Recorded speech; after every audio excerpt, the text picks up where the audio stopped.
Good afternoon, ladies and gentlemen. My name is Henry. I am here from the Kent and Victor Chamber of Commerce. Welcome to Business Bites. I am absolutely delighted to be joined by Dr. Victoria Bakare from the Kent Family Medical, who's going to be delivering this presentation on working well and living well, obviously super important in the modern working environment. Now, we will have an option for questions and answers at the end. Victoria is soon going to be sharing a slide, which will have a QR code to Slido, where you're able to submit your questions anonymously. I will also be putting the link to slido.com and the number for the specific Q&As relevant to this event in the chat as well, so you will have that. So can I just finally ask that those of you who have joined today, just rename yourself to your full name, just so we know who you are for registration purposes. So that is enough from me. I'm now going to pass over to Victoria. Over to you. Thanks, Henry. Hello, good afternoon, everyone. So today I will be talking a little bit about occupational health. So a bit about me. I am a GP and an occupational health doctor, which is great. It means I have lots of fun in my working life. I get to see patients on a day-to-day basis, just in terms of their normal health issues. And then I get to delve in a bit deeper on the occupational health side of things and see how their health interacts with their work. I am very and more than happy for people to ask questions as we go along if need be. But I have got a Slido link here so that if anybody wants to join the Slido and ask questions anonymously, we can at the end, but you can also just ask questions at the end as well. That's absolutely fine. So the point of today really is I don't want to teach anyone or speak to a matter that people are fairly well informed on. Most people have an understanding of what occupational health is. It's basically how health impacts your work and how work impacts your health. And the role of an occupational health doctor really is to try to be that middle person, right? So not being too leaning towards the employer, not being too leaning towards the employee. We do only take referrals from employers, so an employee can't self-refer, so to speak, to occupational health. So sometimes that can give an impression that there's a little bit of imbalance, but our role is to try to maintain sort of this impartial position and be able to just give advice to both the employee and the employer about how they can navigate whatever health issue may be going on around work or whatever work issue might be impacting their health. And the aim of it really is to make sure that we keep people in the workplace, that when people are in the workplace, that they're happy, they're healthy, and they're thriving and doing well. We often see the close relationship between somebody working and somebody's health. And so we know how important that is in the workplace. So that's why I'm here, because that's what I wanted to talk to you about. Now, the basis of what I really want to talk about today is two aspects. One is the occupational health referral, and the other one is about the appointment. And shortly, we will have a bit of a mock occupational health appointment. So you can kind of see what happens when we actually do these appointments, when your referrals go off or when someone goes off to occupational health, what to expect from the person at the other end, or what kind of it might happen in an appointment. So I put a little slide here just to talk about occupational health, because actually, whilst we can recognise it's quite an important area of work, it's an important aspect to have for any business. There are still there's still a bad rep sometimes, in that sometimes people get their reports back from the occupational health clinician and just feel that this is not helpful, not useful. I didn't really need to send them off, and what was the point of this, and that kind of thing. And so the referrals that are made really are to try to get the specifics of what information you need to know. So I've seen quite a wide spectrum. Will have on one end the employers who already know absolutely everything about their employees' health conditions. They have listed every condition, all their medication, every sickness absence they've taken in incredible detail. And they know all of their issues and how it impacts their work. And sometimes you think, oh, so what do you need me for? It seems like you've got all the information at hand, but obviously there's an interpretation of some of these health conditions that does need sometimes some sort of clinical knowledge and understanding of each condition to be able to help navigate. And then you've got the other end. You've got the referrals that perhaps don't have much information, if any at all. And that can be for a few reasons. It can be because the employee doesn't feel comfortable sharing or talking about their own personal health with their employer, which is completely fine, and they're not really at liberty to do so. Or it could just be that the employer perhaps is not quite sure what we need to get from occupational health, but knows that that's probably what needs to happen now. So sometimes there's an expectation that, what I'd like to know from occupational health is what's going on with them, when can they come back to work, and are they okay to do their job? But sometimes the questions that are asked or posed to occupational health don't always reflect that. So it's about just getting that balance right. And like I said, it's on all parts. We've got the employer, the employee, and we've also got occupational health. And sometimes reports can have medical jargon in them, or sometimes it can take too long to get a report. And I think understanding the process of how we come to write these reports and what's involved in them can sometimes help demystify some of these challenges. So that's what I'm hoping to get across today. So when we then look at what makes a really good management referral,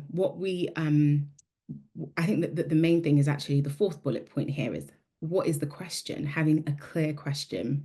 So when writing an occupational health report, it will probably be a little bit of a background, and at the end, a little bit of a summary, but in the middle, the main body of the occupational health report will be an answer to the questions that the employer has asked. So if the employer asks two questions, one of them is, are they fit for work, and when can they come back to work? But actually, I end up speaking to the employee, and this happens more times than you could imagine. They're already at work. They have been working, and so one of those questions is now redundant, and the other question is, well, if you've been working, what now is the problem? So it's really looking at the specifics of what are the workplace issues. This person has a health condition, but what does that mean for them at work? What are their symptoms, and how does that impact their ability to perform and do well in their job? And it can be really helpful to get an idea of what the employer has already tried, what's worked, what hasn't worked, what are the problems? Is it that they're absent from work and they're sick all the time and they're coming in, once or twice a week, but not for the rest of the week? Or is it actually that they're in, but performance-wise, you're noticing some difficulties, and actually they're not performing the way that they were previously, or there's been a change, or maybe that they've never really been able to perform well because of a health condition, or that's what they cite to be the problem. The other thing is as well, having like this general fit for work stamp. It's almost as if occupational health say you're fit to work, then we're good to go. But actually, unfortunately, it's not that linear. So asking if someone is fit for work, it's sort of providing some additional context behind that. What does fit for work mean for this particular role? We speak to people from all kinds of different jobs. And actually, if somebody works in an office, but I don't know, has severe migraines, and they're looking at the screen all day, that might be a bit of a challenge for them. But if someone has severe migraines, but actually they don't do any screen-facing work, and maybe they do some outdoor work, and actually they feel better outside, then that not so much. So it's all about looking at the context for which someone is fit for work and being able to frame the referral in that way. We aren't expecting, when we receive the referrals, that you actually have every detail of every appointment and all the health conditions and medications. That's sort of our responsibility to get all that information down. But just having an idea of what issues you're facing at work with this person, so that we can do the rest and ask the clinical questions and ask the medical bits. That's really where we come in. So having those referrals as clear as possible for that context is really helpful. So what happens in an occupational health appointment? And the reason why I wanted to go through this is because sometimes we can get referrals, and it's clear that perhaps maybe the person who's written the referral doesn't know what's about to happen in the appointment. And I say that because, for example, employees have absolutely every right. It's advice from the Faculty of Occupational Medicine. They have every right to see a copy of their occupational health report. And it can be very tricky to have an occupational health appointment and write up a report to answer all these questions without going through the referral itself with the employee. So I tend to start a lot of my conversations, well, this is what I've been told by your employer. And sometimes the way that the referrals are written perhaps give me the impression that maybe they didn't think anybody would see this. So it's sort of understanding that, whenever we're talking to people about their own health issues, that there has to be a degree of transparency that we as occupational health need to have with the employees to be able to effectively answer the questions and to be able to get context. And also, mostly, just to make sure that we're all on the same page. I really like working in occupational health. I think it's a very rewarding career, but you can imagine that there are some times where the employer and the employee are on opposite ends of the spectrum in terms of what they believe is what's happening and what's going on. So being able to establish at the beginning, this is what I've been told, and making sure that the employee is also of that understanding is quite important.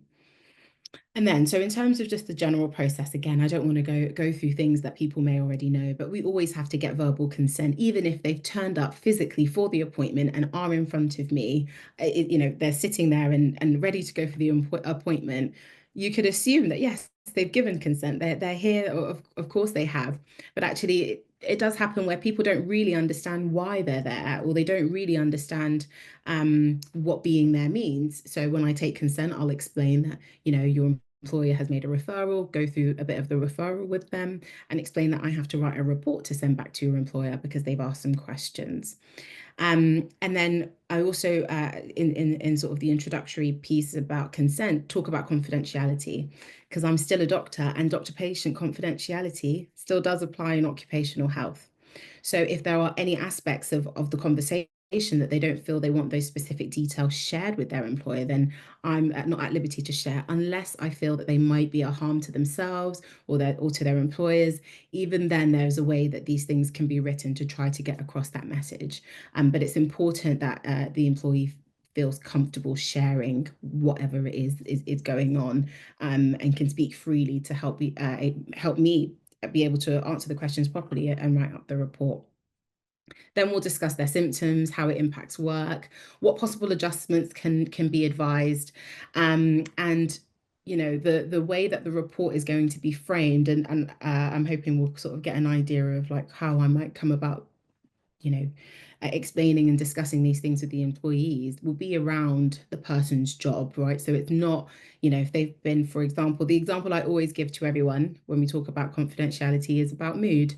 If someone's been really low and really depressed, and it's because they're having, let's say, a relationship breakdown and they're really struggling, I don't need to put in the report that this person has had a big argument with their partner and now they've moved out, and that's not necessary. The personal details of what's going on with them is not really the point. It's just I might say something like their low mood due to personal circumstances is impacting their ability to focus or concentrate at work, that kind of a thing.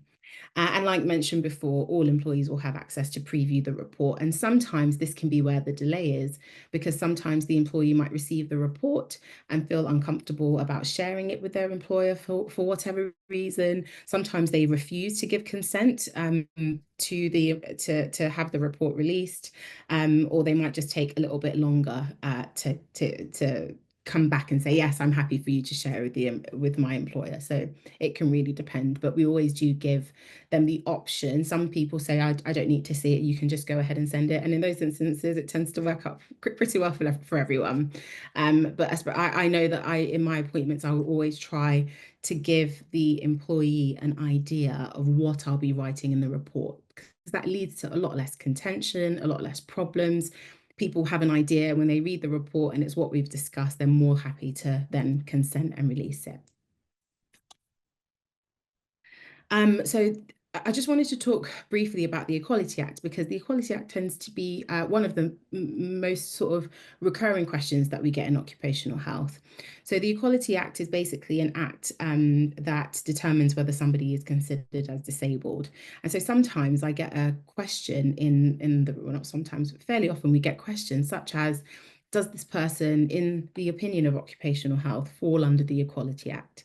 And if they are to, what we can do is offer our opinion whether or not someone is defined as having a disability under the Equality Act is a legal determination.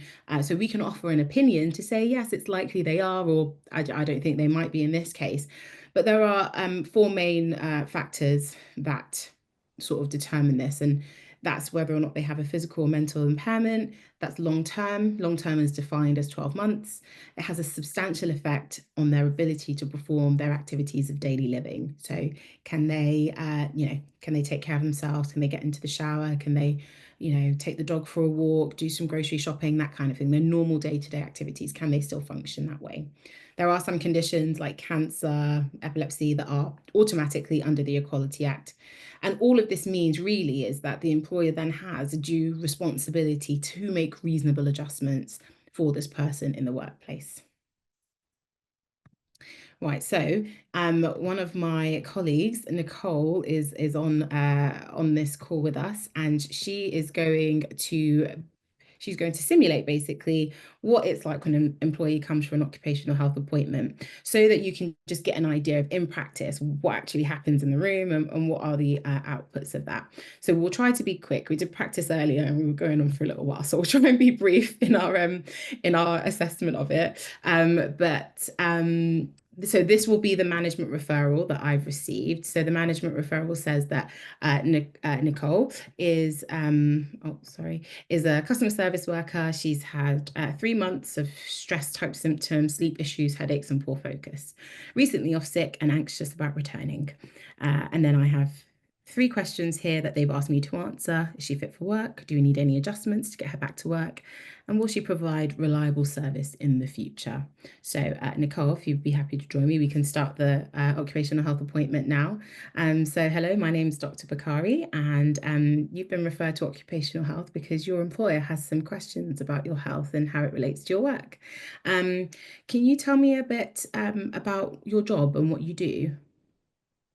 Yeah, I work in the control room. It's really busy, stressful. Sorry for the police, and I work night shifts, and it's a high pressure, stressful environment. It's constantly on the go. Okay, all right. And how many hours a week do you work? I do 18 hours, but it's split over my 3 shifts. Okay, all right. And so your employer's made this referral. They've told me that you've been having some stress symptoms, sleep issues, headaches, poor focus, and that kind of thing, and that you've been off sick. Is that right? Yes, Okay. And do you understand today that when we have this chat, the aim is really that I write a report back to your employer to answer some questions they have about your health and work? Are you happy with that? yeah. Yeah, and would you like to see a copy of the report? Well, I'll send you a copy anyway, but it's very much up to you whether or not you'd like to see it before I send it to your employer, or whether or not you're happy for it to go off at the same time. Do you have a preference? I'd like to see it. That's Yeah, okay. beforehand, that's absolutely fine. And once you've seen it, just let me know when you're happy for us to send it off, or if you have any questions or issues with the report, okay? Yeah. So perhaps you could start by telling me what happened just before you went off on sick leave, because I don't get the indication here that your employer knows why you're off. What was going on? I was just struggling more and more with the pressure at work. I found it very overwhelming, to the point where I couldn't manage, and I didn't really want to go in. And when I was there, it was a constant state of anxiety, and I was struggling.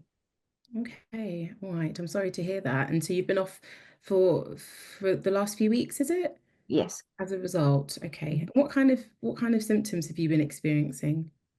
Well, when I was at work, I was on edge constantly, where I felt like my insides were shaking and every part of my body just wanted to leave the room. I didn't want to be there. It was making me extremely anxious when I was there. So it's like a physical feeling, but also low moods, and it was affecting my home life, and the anxiety of knowing I had to go to work tomorrow meant I couldn't sleep. Mhm. Okay. And how is this affecting your attendance or your performance at work, or did it? Um, it didn't perfect.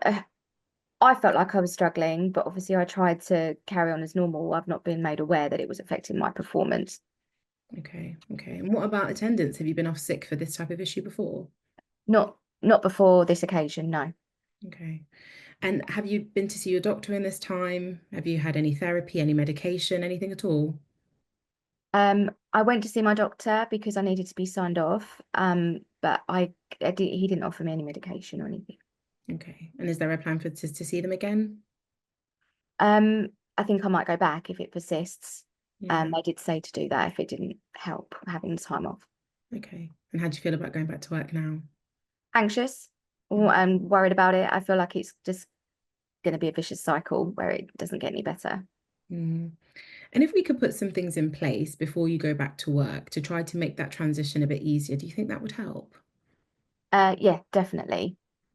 So some things that come to mind. So my role really is to see if there's anything we can do to help get you back into the workplace, but in a way that is safe and comfortable for you. So for example, if you had a return to work meeting, so you didn't just sort of rock up to work on a Monday morning, but you had a return to work meeting and where you were able to discuss some of the work related stresses that you've been having and maybe look at going back on a phased return. So you wouldn't necessarily go back to your full working shift, but just slowly and gradually whilst we have a chance to implement some changes. How does that sound? It sounds good. It'd be nice to be listened to and have something implemented like that. That'd be good. Okay, well, why don't we say then, so if we go through some of the questions that I've been asked for the report. So I've been asked whether or not you're fit to work, and it sounds like you're keen. It sounds like you'd like to go back to work, but obviously because of some of the barriers that have happened, it just makes you feel a little bit cautious about it. So how about we say that you are fit for work, but perhaps you need a few adjustments, such as a phased return to work, a return to work meeting to plan what that might look like, and maybe a meeting as well with your line manager or whoever it might be to really just have a look at what your workload is like, what demands are being placed on you, and ways that they can look at reducing your stress whilst you're at work. Does that sound okay? Yeah, it sounds good. And the last question I've been asked is whether or not you'd provide reliable service in the future. It's a bit tricky to say, but it sounds like you've not been off sick for this reason before. And perhaps if we do implement some of these adjustments and recommendations, it might prevent you from being off sick in the future. So I'll probably answer that question in that kind of way. Does that sound all right? Yeah. Yeah, great. So I'll write up this report, and if you have any problems with it, please just let me know. I won't change anything. That's my opinion based on what we've discussed today. But if there are any factual changes, any factual inaccuracies, then I'm happy to correct those. Okay. Yeah. All right. Thanks, Nicole. So I mean, that is a very very, very brief way of doing an occupational health appointment. They usually last anywhere between 45 minutes to an hour, because we get into the nitty gritty, we get into, you know, the history of it, we get into all the aspects and tasks that are required in the day and that kind of a thing to be able to make very specific adjustments. So that was definitely not a very accurate representation, but just an idea of the kinds of questions that we ask and how we kind of go about things. So at the end there, I mentioned about a planning meeting with Nicole when she returns to work, because we know that mental health is such a significant cause of sickness absence in the workplace. And there's a helpful tool called the Stress Risk Assessment that HSC advise, and there are 6 areas to look at it. So the first thing is to say, when most people are familiar with a risk assessment, you know, for example, if you work in a workshop and you've got cables on the floor, you can see that a hazard there is the cables on the floor and you need to tuck it away so you don't trip over. That's quite a clear and obvious thing. But when it comes to mental health, sometimes it doesn't always seem that way. So HSC have provided 6 key areas where you can perhaps go through with the employee and look at what is likely to cause them to have work-related stress and how can we mitigate them. So things like demands, revising or reviewing the workload, or the pace at which they do their work. Relationships, is there anyone in the office that's making it really difficult for them to do their job the way that they'd be able to or comfortable to? Or things like role. Some people have a job description, but actually their day-to-day doesn't reflect that. And sometimes they're not really sure what they're meant to be doing, and that can cause stress. So this is something that occupational health can advise on and say, why don't you look at doing a stress risk assessment with this framework? But we can't lead this process. We can't do the details of it. That's still the responsibility of the employer, mostly because we're not there day to day, and we don't always know what would be a reasonable adjustment or facilitation to make in that regards. But that was just an example. So, because I really want to leave some time for questions, and I think we're coming towards the end of our 30-minute talk. Occupational health, the thing that I really wanted to just get across today is it's about how people's health is impacting their work or vice versa, not about the clinical stuff. You can leave that with us. That's really what we're here for, to be able to work out how that can feed into their workplace and what isn't possible. Anything or implementations have already been done for employees is so helpful for us to know, because then we don't have to go around and make the same recommendations twice, or perhaps we can say, actually, you recommended this, but that's not helpful for X, Y, Z reason. Referring early is always really good. I've had so many instances where people are coming in for an issue that's been going on for a year or two, and actually it would have been really helpful to get some information from them a lot sooner and make some adjustments and recommendations early to prevent problems and more sickness absences. And then, as I mentioned before, just having really clear expectations, really clear questions on what information it is you're hoping to get from occupational health. Right, so any questions? So I think we have some questions already here on the Slido, which I'm happy to answer, but I am happy if anybody wanted to unmute and ask any questions, I can absolutely leave room for that now and then come back to the Slido questions. Are there any questions from the room? No? Okay, then how about we go through these Slido questions? So the first one, how do you deal with an employee who doesn't want to give consent to releasing an occupational health report? So that happens frequently. It happens frequently if it's not made clear to the employee what's going to be in the report. Every doctor, every clinician has their different way and style of doing occupational health. My preference really is to try to make it as clear as possible to the employee what's going to be in the report. And if there have been any contentions previously, that can sometimes make people less reluctant to want to share that report. Sometimes they feel it might mean they lose their job or that kind of a thing. So what I explain to the employee, either at the point where they've decided not to give consent or prior to, in the appointment itself, is that, look, if you don't give consent for this report, then your manager is going to be able to take management decisions in the absence of this report, meaning that they've tried to help and get some support and get some understanding. But if you refuse, they're going to be able to make these decisions in the absence of any input from occupational health. So really, it's in everyone's best interest that the report is released.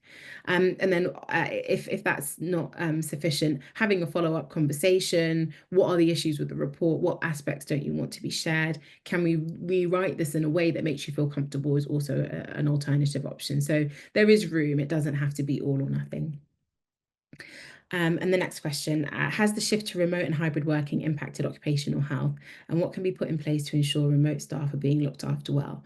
Yeah, it absolutely has, in the sense that a lot of the referrals that I've been getting recently is this person wants to work from home for a health issue, and we don't think they need to work from home, which is a tricky one to navigate, because then it is complex. It is, do you really need to work from home, or is it just nicer to work from home? So yes, there have definitely that's impacted the types of referrals that we've been seeing. And actually, lots of people, for example, will say that for their mental health and well-being, they prefer to work at home. That's a really tricky line to skate, really, because actually, is that really a reasonable adjustment? Like, can you physically get into the office, and are you fine when you get into the office, and can you do your job well in the office? So I think that's one aspect of it. But then in terms of looking after remote staff, that's another thing as well, because we do see I guess this notion that remote staff sort of get forgotten about because they're at home. And so things that people can put into place quite simply, for example, is having desktop station assessments at home. Lots of people are like trying to work from their kitchen tables or from their bedrooms or just other environments. They don't always have the space and the setup to have a desk and have a laptop rise, just making sure that the same type of condition that they may be working in the office can also be done remotely as well. And having regular wellbeing check-ins, I think this is something that would be great if it was implemented everywhere, just on an ongoing basis. Even though the team is working remotely, it's still possible to communicate and have discussions and check in on well-being. And I think sometimes I've seen some instances where organizations and employers will try to say, well, you're working on your own, so you must be feeling really low in your mood, and you can't build any team capacity because you're working away. But actually, in practice, that's not how people feel. They like the flexibility sometimes that remote working offers. And if they could just have some more support even if it is remotely, just having conversations, team conversations, well-being checks, then that would be really helpful. So it would just be a case of considering the remote staff as if they are in the office, and just considering them and not forgetting about them because they're at home and not in the office. So that's how I'd answer that. Do we have any other questions?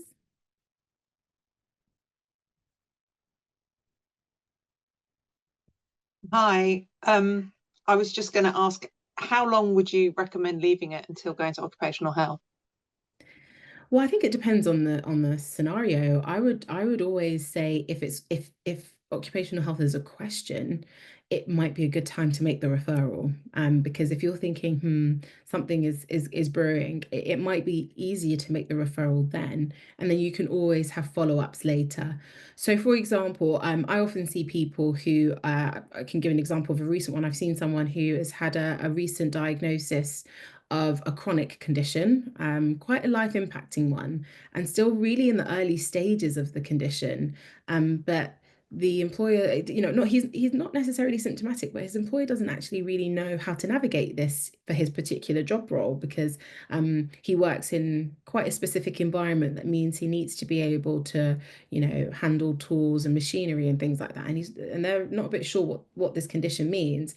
So actually at this stage, I'm able to say, well, this is what this means at this stage. And these are the things that perhaps you might need to look at putting into place. But why don't we see him again in 6 months' time when medication has been started, once he's had a chance to see how his symptoms play out, once we've been able to put some risk assessments and sort of test those and see how well they're doing, and we can check in later once we see how things progress. It's a dynamic thing. Most people, that's the nature of health, isn't it? You don't just other than the few things like chest infections and hay fever season that lasts a few months. Most chronic conditions will be rolling, and most people's health conditions will roll over, and sometimes that means that they need reviews. Sometimes that means just having some check-in points. So sooner rather than later really is the recommendation. As soon as you think that there's a query for occupational health, I think that would probably be a good time. Perfect, fantastic. Linda, thank you very much for the question. Victoria, thank you for facilitating and hosting that Q&A. I would just like to conclude now, as that has brought us pretty nicely to about 1:30. So first of all, can I just thank everyone who came along today and has listened to this presentation. Victoria, obviously a massive thank you for today. What a super informative presentation, and I really liked the sort of more physical, accurate representation of what the referral service looks like. I thought that was really excellent, and I think a lot of people will take a lot away from that, just to know that that's what's in place behind their referrals. So thank you all again for attending. I've been Henry from the Kent and Victor Chamber of Commerce, and have a fantastic rest of your day. Thank you very much.